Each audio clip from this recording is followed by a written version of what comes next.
Hi guys, in this video I'll show you how to use your Apple Pay to buy V-Bucks. So as you can see, I am on the browser of my laptop. So just make sure to open up any of your browser on your PC or laptop or like phone and search here for V-Bucks Fortnite. So just write down V-Bucks and Fortnite and press enter, and once you search this you will see the website, this one, Epic Games. First two websites are from Fortnite, so just go to this third website, Epic V-Bucks, the Epic Games. Just open this one, and once it is open, it will take a few seconds to load, so let it load completely. And once you're here, just scroll down a little bit, and let's say I want to buy this one or this, or like choose any of this. So let's say I choose this one, and once you click on this one, it will take you to the next step. So just let it load.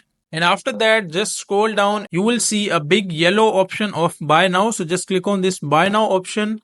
And once you click on buy now, it will take you to another like sign in page. And once you're here, what you need to do is just scroll down and you will see sign in with your Apple account. So just click on this option. And once you choose this option, it will take you to like the page of where you can sign in with your Apple account like iCloud or whatever you are using. So just make sure to enter all the right details, sign in with your Apple account, and once you're signed in with your Apple account, you will see an option to like pay with your Apple Pay. So just choose that method, and that is a simple and easy process of how you can buy V-Bucks with Apple Pay.